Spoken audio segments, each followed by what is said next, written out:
because, oh, I'm sorry, am I hurting your feelings that you're gonna have to stay in jail a couple weeks? Whenever anybody gets here in front of me, it's all little bunnies jumping in the woods. But then when you get out the door, you turn into a different person. Hopscotching from North Carolina, Mississippi, Alabama, Texas. It stops. I'm done playing hopscotch.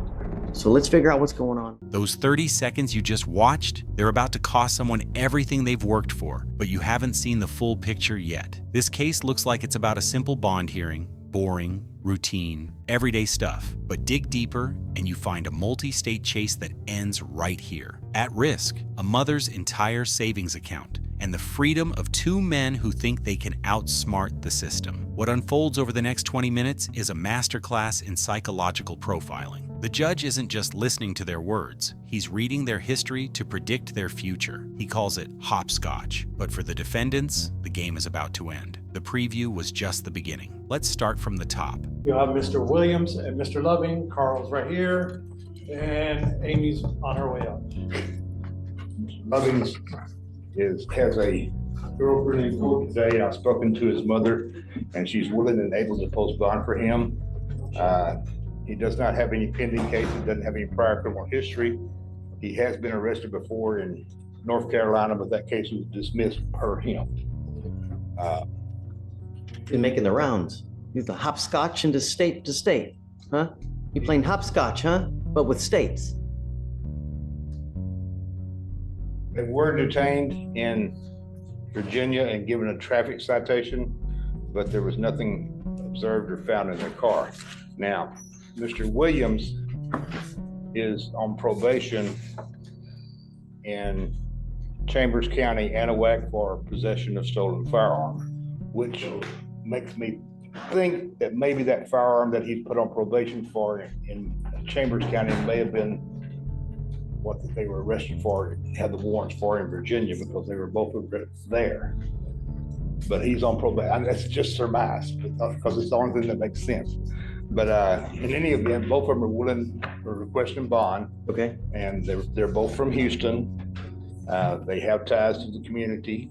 And Question is, why are they in Houston? Order in the court. Why are you here? Why are you not in the respective state that you're wanted from? We didn't even know we had a warrant. These are rhetorical questions. I'm not asking you to answer this now. See, guys, I've never met you before. I don't know you. The only way I get to know you guys is how you look on paper. Anything that you tell me is gonna go. Anything that you tell me or you tell me is gonna go in this ear, and it's gonna go out that ear, because whenever anybody gets here in front of me, it's all little bunnies jumping in the woods. But then when you get out the door, you turn into a different person. I don't know you. So that's why I asked Amy to tell me about you guys, to see where are you from, how long have the warrants been outstanding, what are the warrants for, and are you a dangerous person? Because that to me is the most important thing. Are you a dangerous person, or are you going to mess with my city? Because if you are, I'm just gonna keep you in custody. So you were Mr. Lovings. That's me. You were Lovings, okay, and you were Mr. Williams. Got it. All right, so Mr. Lovins does not have any prior criminal history, no prior convictions, not on probation. So Lovings is wanted out of Virginia for theft of a firearm.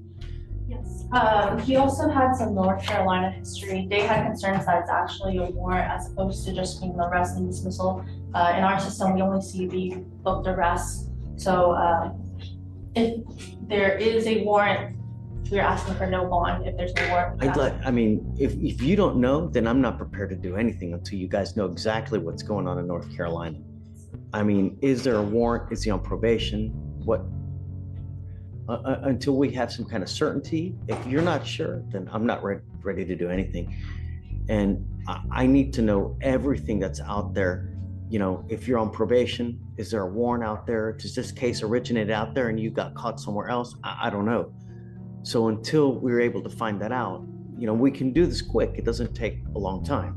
You know, it's not like we're going to reset this a week or 2 weeks to get this stuff done. We can try to get it done later today. If not, we can roll it tomorrow. Roll it to tomorrow, Judge? Yeah. Notice what nobody else catches. When the judge talks about little bunnies, he isn't trying to be funny. That specific phrase isn't random. It's a psychological trap. He's telling them, I know you're acting. Courtroom veterans know that when a judge separates who you are on paper From what you say, you're in trouble. Layer 1, he sees the paper trail. Layer 2, he ignores their words. Layer 3, he's looking for the dangerous reality beneath the act. He knows they are putting on a show, and by calling it out early with a weird metaphor, he strips away their defense. He's establishing dominance before the evidence even comes out. But watch what happens next. The judge is about to catch them in a lie about their location, and they don't even see it coming. Stay with me. To give them enough time to reach out to North Carolina to figure out what's going on, because I want them, and I need to be 100% certain what's going on with you guys. If you have multiple warrants in multiple jurisdictions, there's no way I'm going to give you a bond. And that's what I need to know. Now you, Mr. Williams, what kind of criminal history, Amy, does Mr. Williams have? Most recently, he was put on a deferred for state jail theft out of the 262nd. And that's the one in NOA. No, that's not 262nd. Here, just- also had a Are we talking about, is it Keith Trick? Heathrick Williams. Keith Trick Williams. He's on probation in Chambers County. And Harris County. And I don't show any, I mean, The charges are wrong. We never got arrested in Virginia. We got arrested in North Carolina. We never got caught with a gun in Virginia, so I don't even know what this is, honestly. so you're telling me these charges originate from North Carolina? But we bonded out in North Carolina. And the case got dismissed. The warrant in Virginia, we never even got arrested in Virginia. Went to jail in Virginia. So here's what probably, in my guess, what probably happened is they issued a warrant in Virginia. For somehow, some way, you got picked up in North Carolina. They gave you a bond. And then when they gave you that bond in North Carolina, they said, hey guys, you need to go turn yourself in to wherever you're wanted from to take care of that. Not at that time, we didn't have the warrants. Yeah, The warrants for Virginia just came last week. We went to jail in North Carolina July 12th. Yeah, conspiracy. Yeah, Okay. but the case got Conspiracy. dismissed. Yeah, it got dismissed. We didn't have to, they dismissed the case. Conspiracy to. Judge, just, if it makes more sense, like you said earlier, just to roll it till tomorrow, and give the district attorney an opportunity to. Yeah, I think we're just not ready to make a decision at this time, guys. We need to know more information. I'm not gonna, And they say they were dismissed, but I think Amy needs to verify it, or Kim needs to verify that the case in North Carolina actually was dismissed. guys, you gotta understand also, if you're picking up different cases in different states, the likelihood of me giving you a bond is probably slim. I mean, I'm not gonna let you just keep continuing to pick up cases in different, like I said, hopscotching from North Carolina, Mississippi, Alabama, Texas. It stops. I'm done playing hopscotch. So let's figure out what's going on. Let's roll it to tomorrow, and then we'll see. Thank you, Judge. Yeah? Okay. Mr. Williams and Lovins, your honor again. Good morning, guys. You said from yesterday? Yes, I remember. Amy verified that the cases in North Carolina were dismissed. They do not have the pending cases in North Carolina. They both have cases pending in Virginia. Okay. With regards to, So I get, this is Lovings, and that's Williams. Lovings. No, Lovings, Lovings. Williams. is right here, and that's Right. Okay, so one of you guys, is it Mr. Williams, also has another case or something in Montgomery, or? he has two cases he's on probation for, one in Harris County since 2022 and one in Chambers County since 2022. He has no violations, no failures to report, and it's in good standing from what he's telling me. He does not have warrants on those cases. regarding the defer that he's on here for that state jail in the 262nd, I did actually just notify the 262nd that's about the warrant in Virginia that was issued after his deferred here. So they are co-defendants out of Henrico County, Virginia. What happened? So it was a ATM. Do you remember last month we had another? Is an ATM theft? It was No. that they robbed a guy who was repairing an ATM. Ugh. Do you remember Jamal Robinson appearance? No, he was a fugitive we had last month. He also had North Carolina charge, and then he was also one out of Virginia. He was released. Oh, that one, yeah, okay, Yeah. I remember him. Yeah. Also a co-defendant. He's co-defendant. Oh, that's the other co-defendant. Yeah, that's a Oh. third. Yeah. Okay, So, so essentially what they're doing is they're robbing an ATM to try to get the money. That's what is alleged, yes. Right. Lovings does have a second warrant for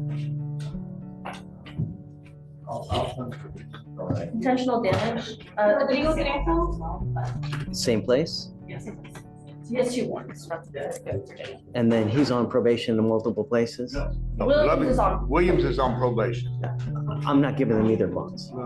Sorry, guys, you got too much damage. Cameras don't show this, but courtroom veterans know. When a judge uses a childish game like hopscotch to describe a crime spree, the hammer is about to drop. The defendants tried to minimize this, claiming it was just traffic tickets or misunderstandings, but the pattern betrayed them. North Carolina, Virginia, Texas. That's not bad luck. That's a strategy to stay one step ahead of the law.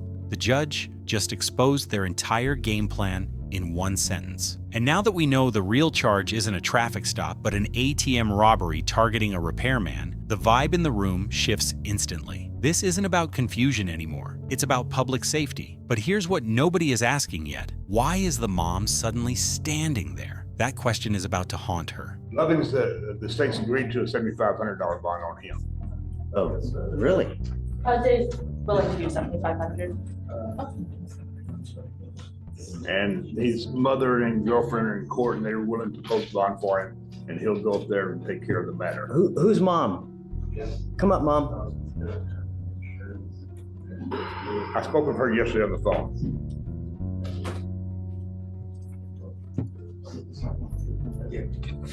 Thank you so much for coming. Over here, please. I appreciate you coming and being here for your son, because I think it's important. Do you know why he's wanted from North Carolina? Okay, but do you know why? I wanted a North Carolina judge. Or Virginia, I'm sorry, Virginia. I'm sorry. I just about they reading about it. And so Allegedly robbing an ATM, person trying to repair an ATM. My main concern is public safety. That's all I care about with these cases. That and the fact that they go back. I usually don't set bonds on individuals who I think are a danger to our county or a danger to anyone else, because if they get out and they do something that they shouldn't, I don't want that kind of blood on my hands. You know, I have enough trouble sleeping at night as it is. And to have something bad happen, I don't want it to happen. It looks like he also has a second case, Amy, and the other one was what? Intentional damage value over 1,000, involving that same. It's the same incident, Judge. The problem is that now he's got to make two bonds on two different cases. Right? Same county. So, Same county, same offense. Does he have any other criminal history anywhere else? no, just that disposed case from North Carolina. Okay. The state is asking for a $7,500 bond. This isn't about $7,500. It's about a mother's blind loyalty colliding with hard legal math. She is standing there, checkbook ready, desperate to bring her son home. But notice the judge's hesitation. He knows something she doesn't. If she pays this bond, her son gets out for exactly 2 weeks before Virginia comes to get him. Or worse, he runs and she loses every penny. Most judges would just take the money and move on. This judge is about to do something you almost never see. He's going to argue against the bond to save her financial future. He is about to propose a brutal trade-off. Keep your money, but leave your son in a cage. Watch closely. What happens next proves that sometimes the harshest punishment is actually an act of mercy. Don't look away. You need to understand that because he is a fugitive from justice, he is an inherent flight risk. This isn't the type of thing where you can just pay 10% and then they're going to let him out. You will have to probably pay a substantial portion of that $7,500 if I set the bond. The other thing you need to understand is that me, as a judge here, I only do it one time. So we give them, if we set the bond, I give them 2 weeks from the date of their release to go turn themselves in. If they do that, then this fugitive case against them gets dismissed. If they fail to do that, I will revoke the bond, set it at 0, and then you guys lose all that money. The alternative is that he waives extradition, and then we give Virginia 2 weeks to come get him. If they don't come get him, Harris County releases it. That doesn't take care of the warrant. Right, it doesn't get. So essentially, you're paying $7,500 for him to get out of jail 2 weeks early. My question to you is this: would that money be better put in hiring a lawyer in Virginia versus getting him out 2 weeks? That is a big question that you need to answer for yourselves, because, oh, I'm sorry, am I hurting your feelings that you're gonna have to stay in jail a couple weeks? I'm so sorry. Your Honor, they wouldn't have to pay $7,500 full amount for the bond in order for him to get out. I've already talked to him yesterday and today at length, and he's willing to fly up there as soon as he gets He can't out. fly up there. He's got a warrant. You get on a plane, he's gonna get arrested. They only check your own customs if you're going out of the country. They don't check It's a manifesto. big chance you take, and if he gets arrested, bye-bye bond. Mom, I'll leave it on to you. If you want me to set the bond, I will set it for you, but it's a risk, because I don't know how he acts with you. Also, would the money be better put hiring a good lawyer in Virginia? You tell me what you want to do. Mr. Williams, with all the baggage you got, I'm not setting you a bond. Mr. Lovings, do not talk to her. You So, only address the judge. Yeah, I will let you guys talk about it. If you want me to set the bond, I will. I'm happy that you're here, but understand that if he takes off, it's a lot of money you got riding. Whereas now, I will give him a free trip to Virginia. You don't have to pay a dime.